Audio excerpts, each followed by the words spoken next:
Brewing national security threat as Vehicle and Asset Dealers Union threatened to use arms against security operatives when raiding their garages and seizing their cars. We will resist. We will take our cars from whoever is using the cars. That thing is supposed to be out. And we are...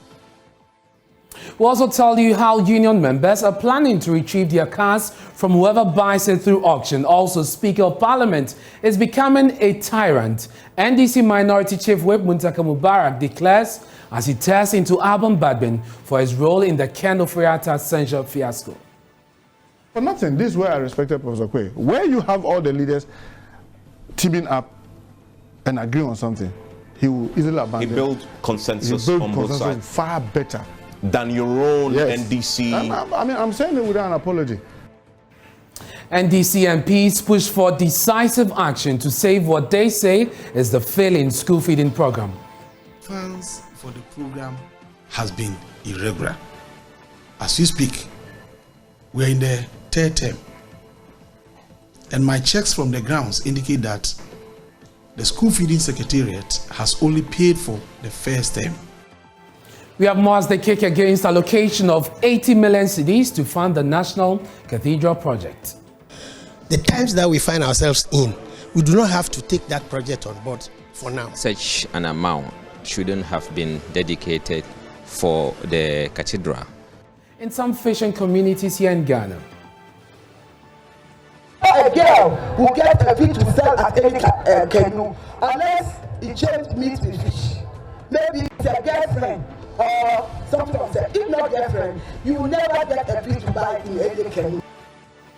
This is Joy News Prime. We're live on Joy News, your home of independent, fearless, and credible journalism. We are live on DSTV, channel 421, Go TV 144. I'm Ernest Manu. Please stay for details.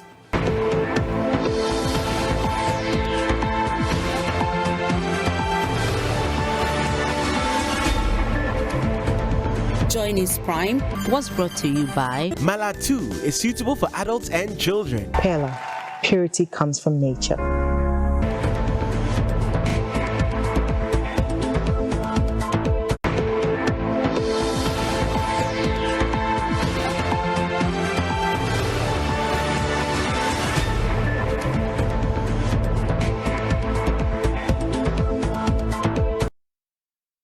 Hello again, many thanks for choosing us. The Union of Vehicle and Asset Dealers of Ghana threatening to use arms to scare off security operatives who have in recent days impounded vehicles at their shops and garages across the country. Members of the union are blaming Yoko and other security operatives for using coercive and brutal strategies to seize their property and allegedly auction same vehicles to their cronies. At a charged news conference Monday afternoon, chairman of the union called on government to intervene to prevent chaos and violence at their garages. According to the union, about 300 duly acquired vehicles of their members have so far been impounded in a Rambo style and taken to unknown locations. The union says there is no justification for the Yoko-led exercise, which is said to be supported by Interpol. They question why the state looked on for the vehicles in question to be cleared at the port, only to track and confiscate same. Even if it has been alleged that the car has been stolen, to us, we know we are not selling such cars. That's the car that we are selling were completely bought from wherever that we bought them. We ship them from wherever, from America and Canada. We clear them here in Ghana. We have all the necessary documents to support whatever that we are saying. So we are not in any way afraid that to come out to defend these issues is not something that we are scared of. But we are only sending a warning to government that, or we are only sending a signal to government that what they are doing does not help us as business people. Because when somebody like maybe a buyer is coming to buy a car from you, and this news is circulating in the system, automatically the person will be scared of. This is what we are talking about. The union describes the raid as a deliberate ploy by government to intimidate and get them out of business. The government is intimidating us because he said we should go and buy Toyota new cars. How many people can you buy a new car? Can you afford it? What kind of behavior is that? We don't want any situation. That is the reason why we are sending a signal to the government. He should not try it. because all the security agencies are aware about what is going on. We call DVLA, they are aware. So we don't want any situation. We are giving the government 3 days. If you didn't hear from the government, you will hear from us. I didn't know about operation the other police di wachi. Now the ambassador castle. Yes, Rano. Yem person boys ni bewura baby a na dwuma ye de bedi omo yes ane se grama ikumase for nia mata crowd fire away because bankers e wo kroma no enya de aban ne man kwan se omo ma yesika omo ntia se waji om sika na abeka chom se yokwa ba be fa car no. They vowed to use forceful means to take back their vehicles from whoever will eventually buy same through auction. First of all, on what basis can government even decide to sell the cars that he has taken from us? Government cannot take the vehicle from us and go on auction to the general public. But like you are saying, we are continuing the pressure to get our cars and vehicles back before we get to where we are talking about. We are not going to wait until that time to come. I just want to come in. If that thing happens, we will resist. We will take our cars from whoever is using the car. That thing is supposed to be out. And we are sending a signal to the government. Now they are taking the cars from DVLA and they are taking the cars from ports and everything. If the government want that thing to be happening, we are all going to resist arrest and you see what will happen in the country. We don't want that. What kind of behavior is that? A 2-day ultimatum has been given by the union for government to return the about 300 vehicles to prevent any escalation. Let's go to Zoom now. Dr. Adam Bona is a security analyst. He joins us. Thank you very much, sir, for your time here on Joy News Prime. So from what we are learning, this is not exactly new. It happens periodically, except that the modus operandi of Iyoko is what is being challenged this time round. Are the asset dealers justified in their opposition to this? Well, good evening, and good evening to your viewers. Well, it will be difficult to say they are justified in their opposition to Iyoko picking up allegedly stolen vehicles that have found their way from the Americas into this country. I think what I would urge would be for dialogue. The truth is that in the past, what I know, used to be something that you would have some security operatives impounding such vehicles.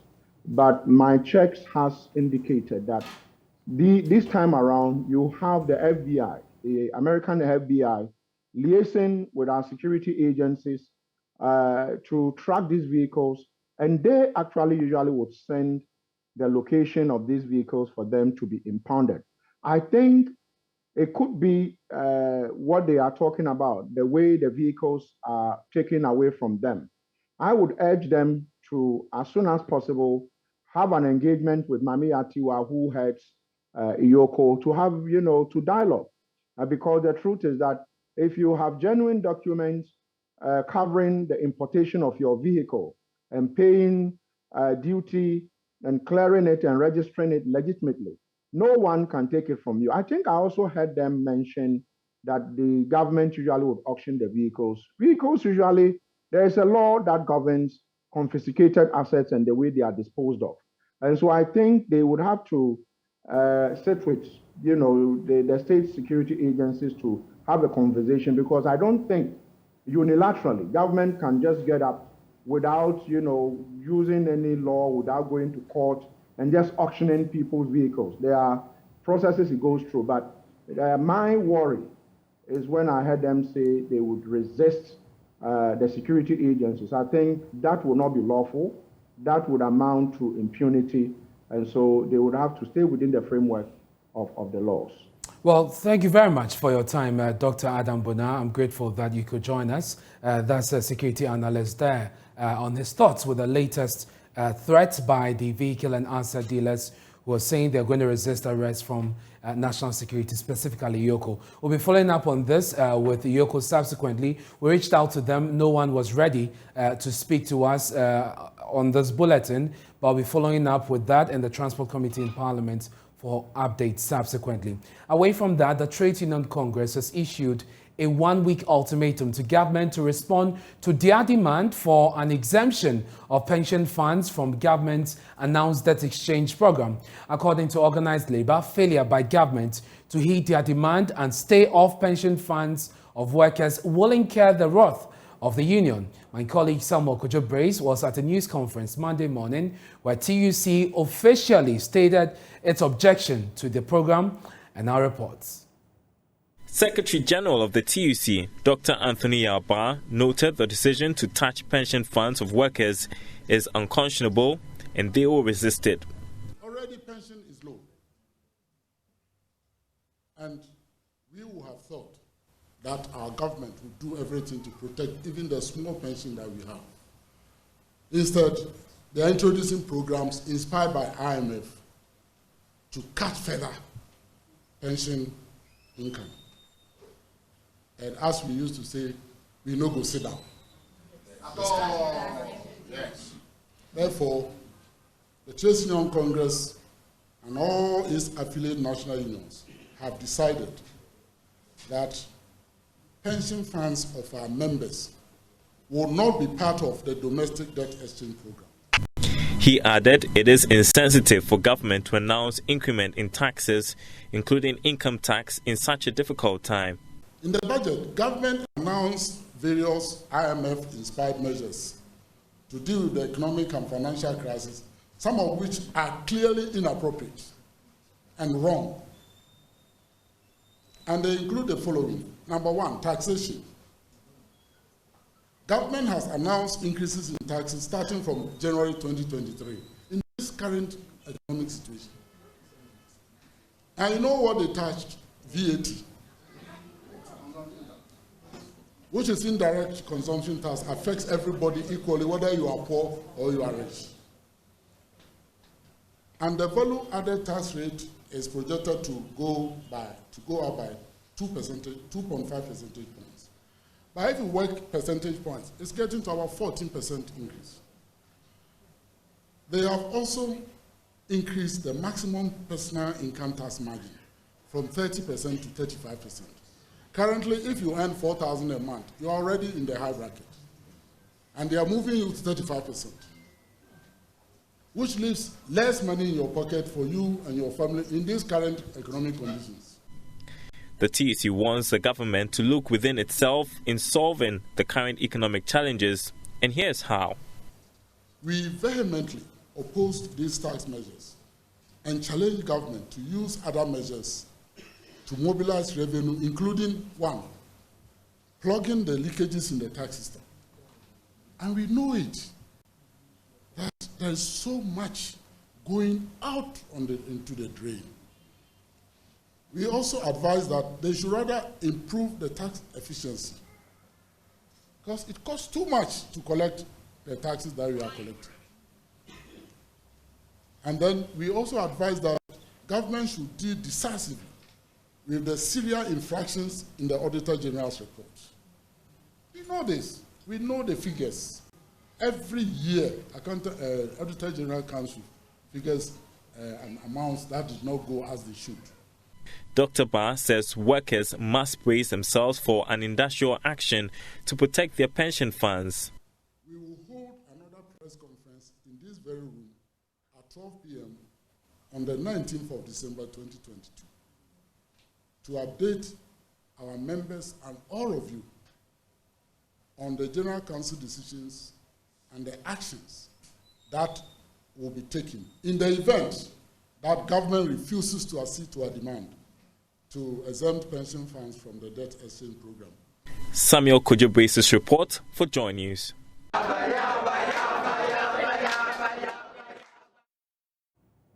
The Speaker of Parliament is becoming a tyrant. That's according to the NDC Minority Chief Whip, Muntaka Mubarak, who is tonight tearing into Alban Badmin for his role in Finance Minister Ken Ofori-Attah's Senja fiasco. The minority last week lost the vote after their majority colleagues walked out of the House. The NDC minority had triggered the vote of Senja, desperate to remove the finance minister.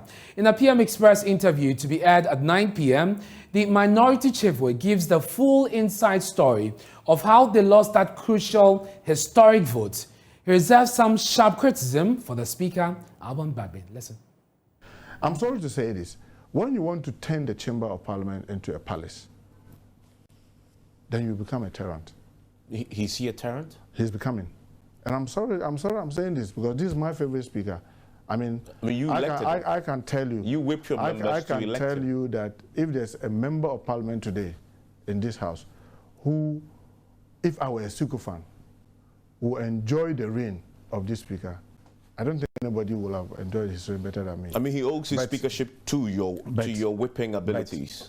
Just as I disagree with Professor Quay, I disagree a number of times with Duajao.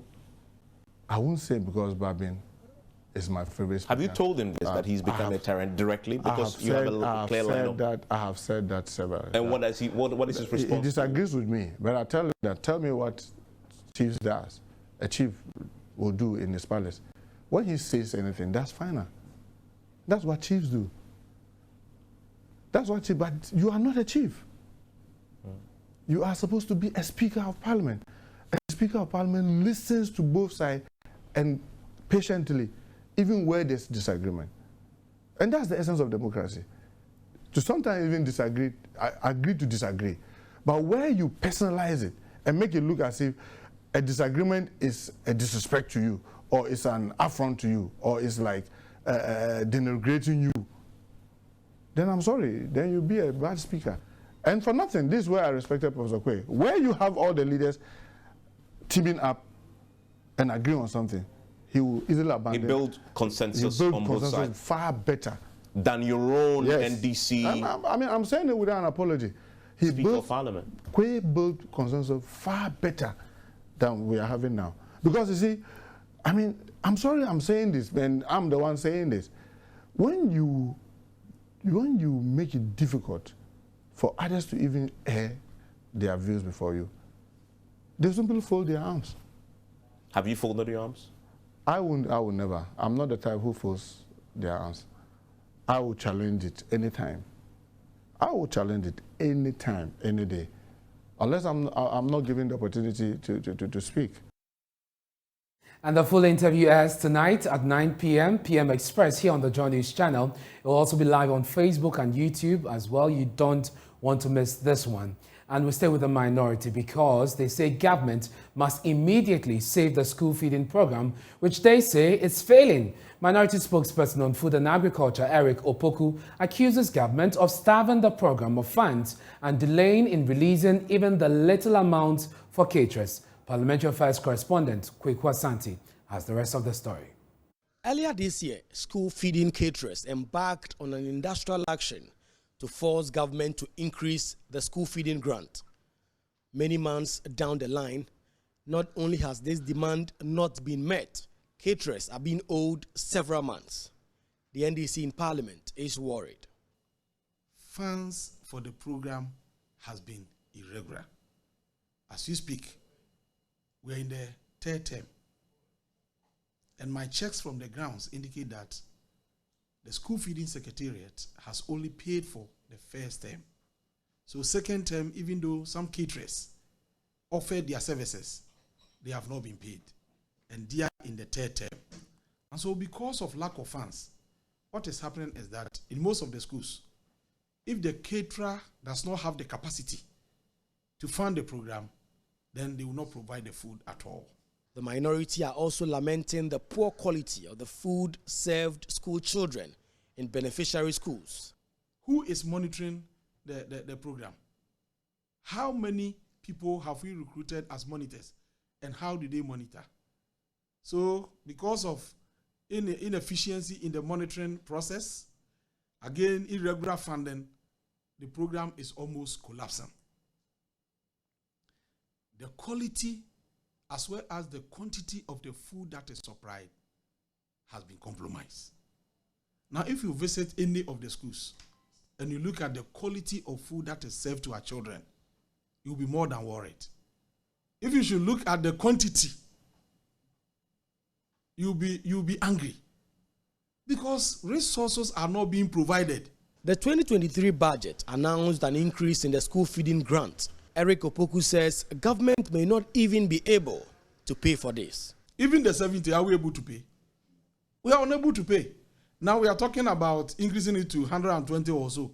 What is the guarantee that government can pay? When you look at the budget and you look at the expenditure as against revenue, government projects a revenue of 145 billion against expenditure of 227 billion. And government says that I'm going to borrow around 83 billion this year. Now we don't have access to the international capital market. So we are not going to get anything from, the international market. Now when we come locally, because of the introduction of the haircut in this budget, can government get money domestically? Who is going to lend to government? Currently, school feeding caterers get 97 pesos to feed your children who benefit from this program. Government has announced its intention to raise this amount, and the specific details will be fleshed out as the committees of parliament consider the various estimates and allocations that have been made to the various MDAs. But the minority are already raising concerns that not only will government be unable to fund this because of the huge deficit in the 2023 budget, but already so many caterers are owed so many months in arrears and want government to take some urgent measures. The minority say they want to rally Ghanaians to pile the pressure on government to pay particular attention to the school feeding program before it finally collapses. For Joy News, Kweku Asante, Parliament House, Accra. And we stay with the minority a while longer because the group is vowing to carry through with its plan to reject the allocation of 80 million cedis to fund the National Cathedral project in the 2023 budget. More than 300 million cedis has been sunk into this controversial project already. NDC MPs say the allocation shows government is insensitive and does not appreciate the current economic difficulties, even as their colleagues shy away from speaking about the project and the allocation on the debate. To tell our leaders that we should do the good thing so that the system will favor we as a Ghanaian youth of this country. Are you getting me? Now, you say we want to build a cathedral. Look at the way the system thing is going. Now, to rent quite difficult for Accra. So we are begging the leaders so that we put in together so that we all as a Ghanaian will enjoy our country. So now, the generation Ghanaian we don't need a national cathedral. For this time, I don't think the National Cathedral is necessary. You should stop it and build factories so that we can get work and do. Thank you. It's a total waste of Ghanaian money or wherever they are getting the money. Because there are people in the hospital not having beds to sleep on. There are children not having a sensible school to study in.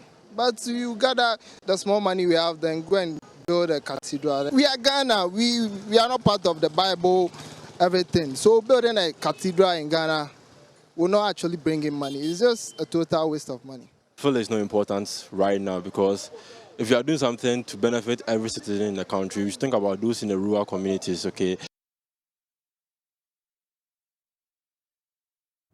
Those are some views from the streets of Accra. We'll bring you the take on the minority subsequently. But right now, let me take you to the market to gauge the mood of traders who have been asked by their leaders to consider adjusting prices of goods and services as the cedi gains some marginal stability. You'll recall that just last month, some members of the Ghana Traders Union Association, GUTA, shut their shops to protest the high cost of doing business due to the cedi's performance, which was then ranked among the worst performing legal tenders in the world. In the last few days, the cedi has seen some appreciation against the US dollar and is now trading at 12 Ghana cedis, 39 pesos.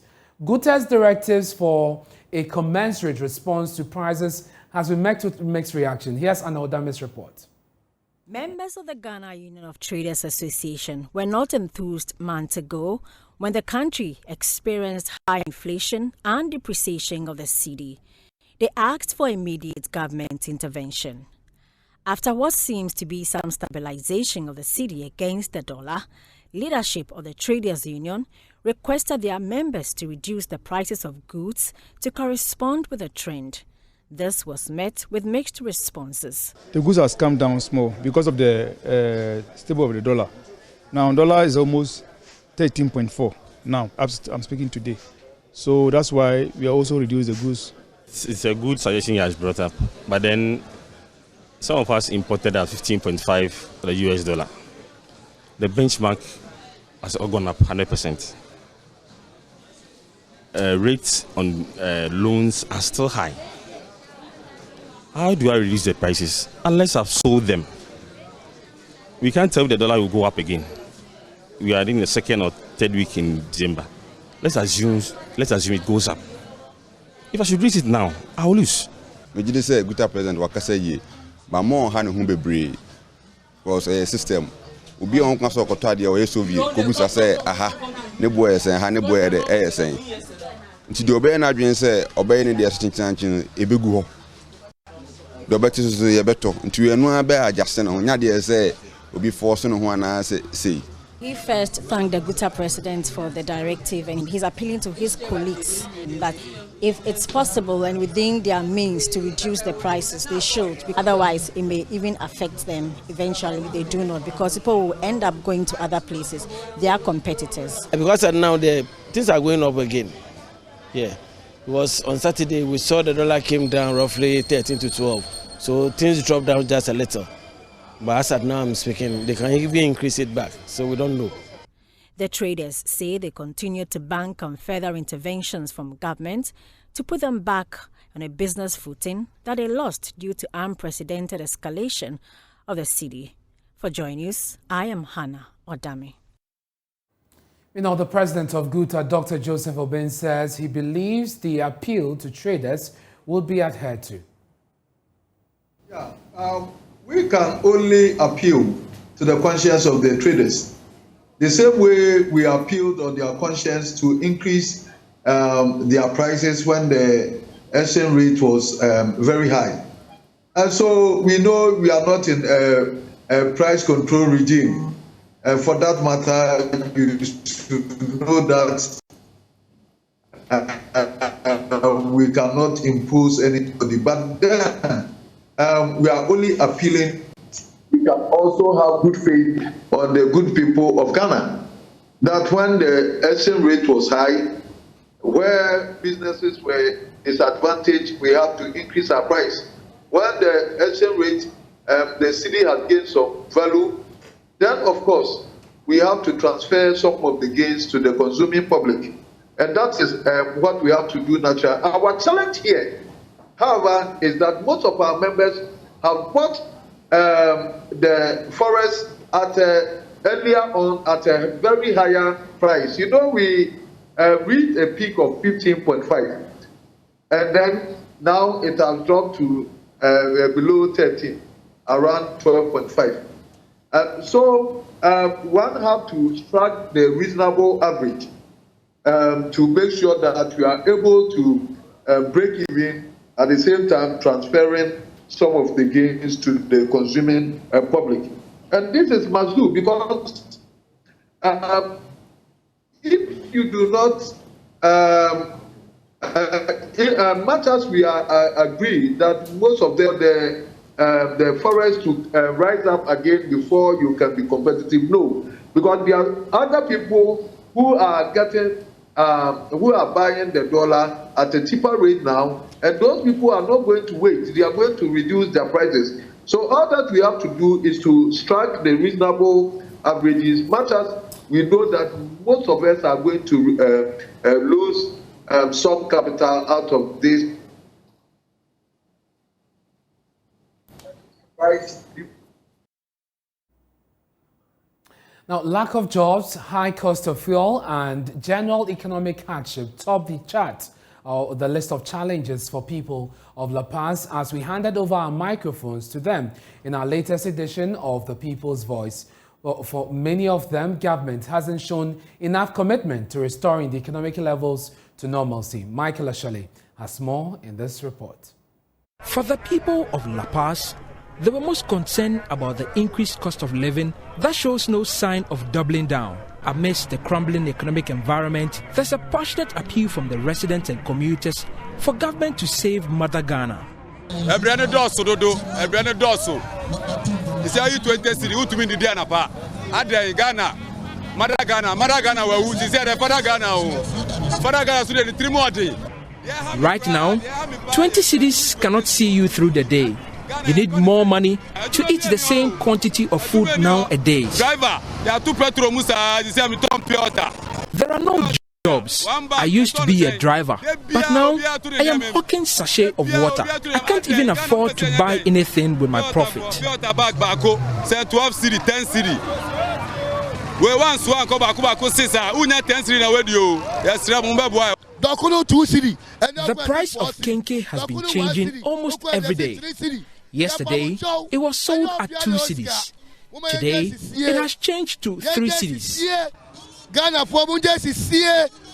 Ghana for Munjes is here. Tom Nabane Bre. And I blame the traders and not government. We are only benefiting at the expense of the ordinary Ghanaian.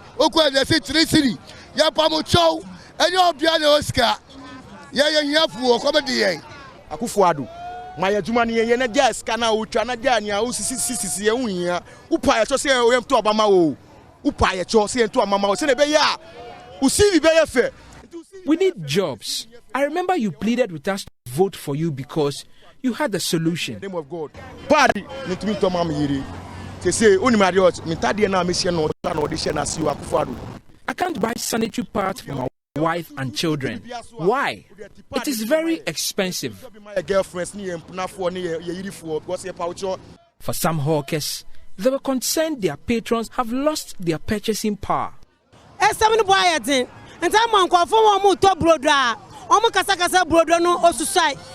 Due to the high cost of flour these days, the price of a loaf of bread is through the roof.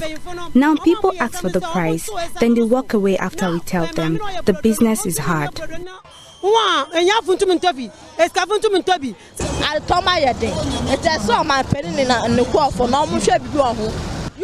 Selling of sachet water by the roadside is not lucrative anymore. We end up using all our profits to buy painkillers. Government should come and help us. Young people say their chances of securing a well-paying job is slimmer now.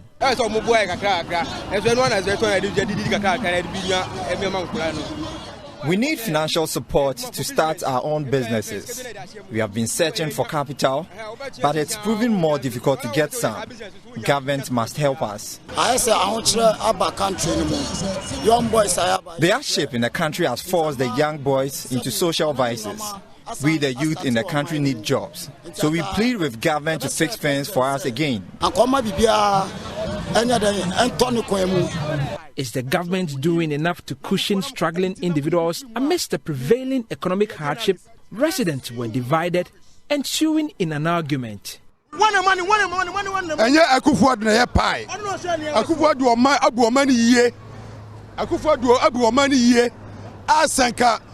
NDC inflation 500. It's a Kufa Ramon from Krakua Pie. Onokas over your parties are. Una Woka, Bibia Kufuado is the best president Ghana. Is the best president we have so far. Is the best #1 president that Ghana has had so far. Thank you very much. Ghana is too hard for us, my father. These are the voices from La Paz. One thing is clear. Hard times need urgent action from government. For Joy News, Michael Ashali and Anna Amoa Nketiah's report. Inflation will be 5% by now. They have done so well, and we but Mama never took us to MIF. We didn't do that. Mama never took us to MIF. Before took us to MIF. He went there. Before took us to EP Ghana. Before took us to EP Ghana. MP2 came. He's taking us to EP Ghana. EP. The things we say in the hot exchange. You're watching Joy News Prime with me, Ernest Kojo. We're taking a break. When we return, Sex for Fish will tell you about the high levels of gender-based violence in some fishing communities in Ghana. Before a girl will get a bit to sell at any canoe, unless it changed meat with fish. Maybe it's a girlfriend or something of that. If not girlfriend, you will never get a fish to buy in any canoe.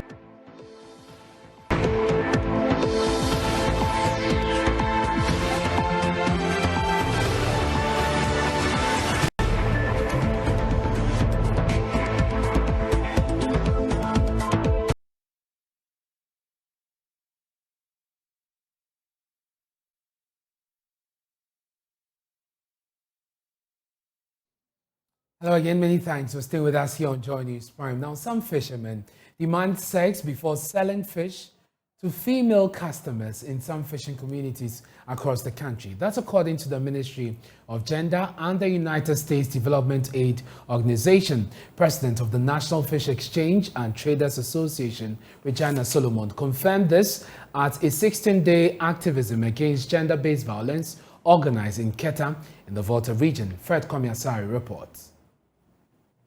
According to the Ministry of Gender, Children and Social Protection, about 48% of females in Ghana have been sexually abused, while 32% have faced at least one form of violence. A report conducted by USAID also identified that incidents of sexual exploitation, abuse and harassment are common in Ghana's fishing sector.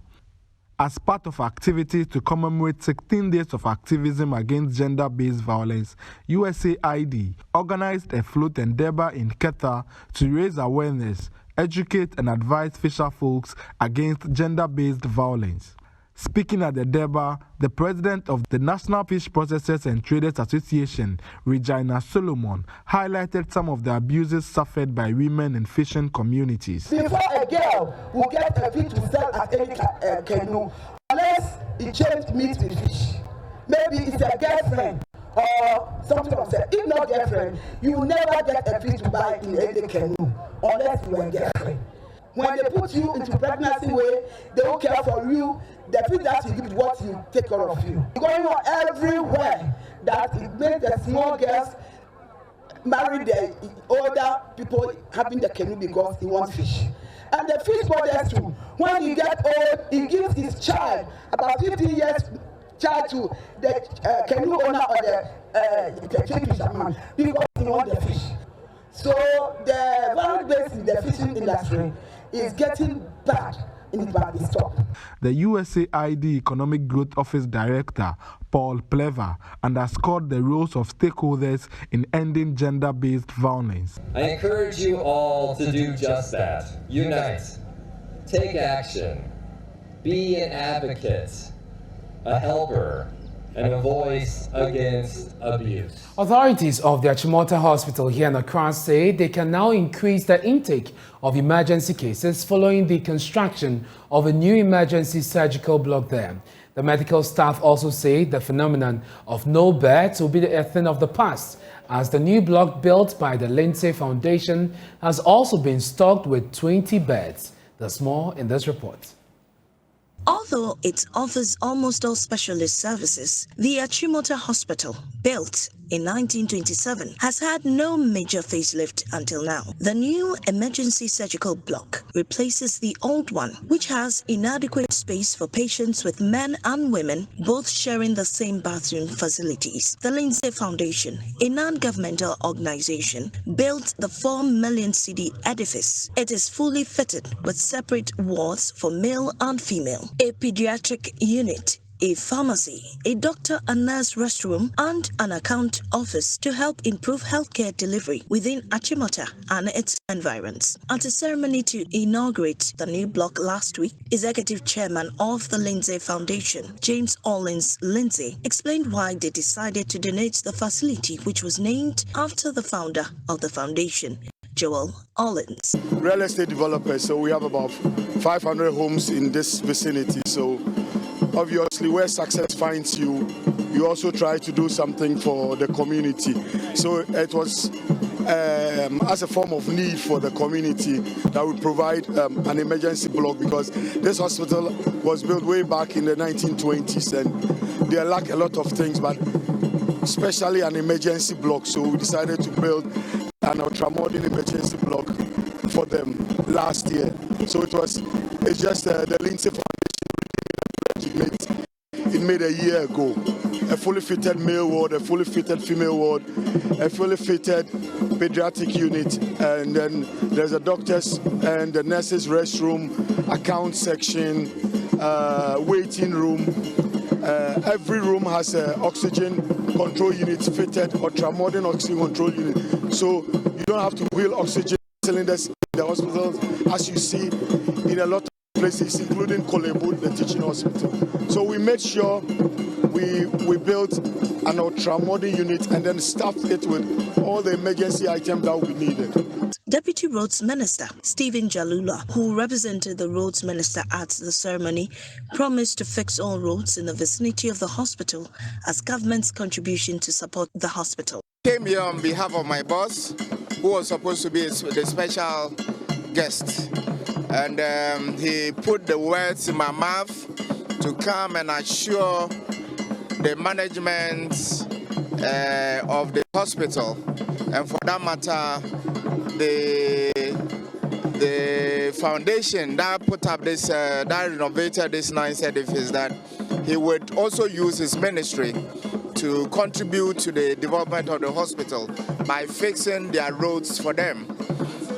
We don't know, as I told you, I don't know all the roads within the hospital area, but the assurance is that we are going to work on the roads to make them as good as what pertains around the hospital. The minister called on others to emulate the example set by the Lindsay Foundation to augment government's effort at improving the healthcare sector.